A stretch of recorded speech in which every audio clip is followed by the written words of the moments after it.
The 1992 edition was a World Cup of many firsts. Australia and New Zealand hosted the tournament for the first time. South Africa made their World Cup debut after 21 years of isolation. And it was the first to feature coloured clothing for players, white balls, black sight screens, and floodlit cricket, as well as having television cameras at both ends. Innovations that Kerry Packer's World Series had introduced more than a decade ago and only now became part of the world stage. It also provided Pakistan captain Imran Khan a great send-off as he led Pakistan to victory in his last ever tournament. For much of the tournament, however, Pakistan's prospects had looked bleak. During the round-robin stage, Pakistan had lost to the West Indies and beaten minnows, Zimbabwe, before the match against England at the Adelaide Oval. Batting first, Pakistan were bowled out for a paltry 74. England were cruising along to victory when it began raining heavily. The match was called off and both teams shared a point. This 1 point would later prove crucial for Pakistan's progression to the semi-finals. Results didn't improve immediately as Pakistan went on to lose their next 2 matches against India and South Africa. Pakistan were victorious in only 1 out of their 5 opening games, and to have any hope of qualifying for the semis, they had to win all their remaining matches and hope for results elsewhere to go their way. "Fight like cornered tigers," Imran Khan reportedly told his team before the next match against Australia. He had been wearing his Lucky Tiger t-shirt, which he often wore to the coin toss.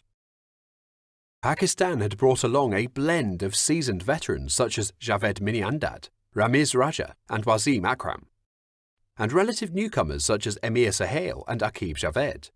And it was those newcomers who provided Pakistan match-winning impetus against tournament favourites Australia, with Emir scoring a solid 76 and Aqib taking 3 for 21 runs.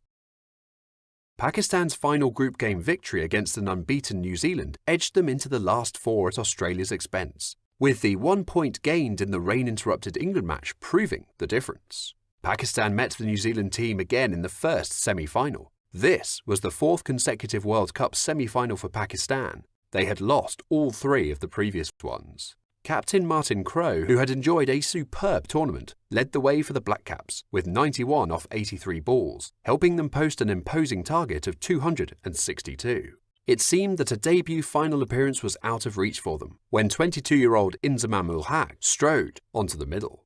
Pakistan had stuttered to 140 for 4, needing 123 from the final 15 overs. It wasn't long before Inzamam was dancing down the pitch to seamers and spinners alike, blowing New Zealand away with a blistering 60 off just 37 balls. Although Inzamam was given run out, Javed Miandad continued in his anchor's role, as he had throughout the World Cup, to guide Pakistan to the finishing line. More than 87,000 spectators witnessed the final between England v Pakistan at the Melbourne Cricket Ground. Batting first, Pakistan slipped to 24 for 2 before Imran Khan, playing his final ever game, came to the rescue, crafting a patient 72 to post a total of 249. In reply, England slipped to 21 for 2, but then staged a recovery. Alan Lamb and Neil Fairbrother briefly rallied, before Wasim Akram handed Pakistan control of the match after taking 2 wickets in 2 balls. England never recovered and Pakistan's victory finally came when, as fate would have it, Imran claimed England's last wicket. Akram was named as the player of the match and ended up as the leading wicket-taker of the tournament, with 18 wickets. And this victory epitomised Pakistan's reputation as one of the most unpredictable teams in ODI cricket, capable of falling apart dramatically on one day and being simply unplayable on another.